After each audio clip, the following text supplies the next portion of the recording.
Hello, my name is Dilshad Khan and our team is CD23. Here I am going to demonstrate task 1.2. So for that I am going to launch our final word launch file. So I have typed here ROS launch task 1.2 final word launch and pressed enter. Here GAZEBO is loading. As you can see that GAZEBO terminal has been opened.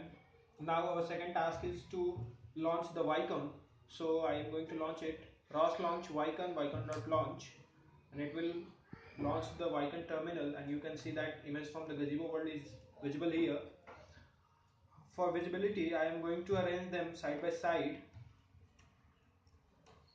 Okay. As you can see that both the windows are placed here side by side.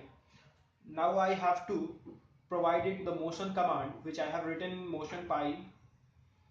So here ROS run task 1.2 move.py. My file name is move.py and I am going to launch it.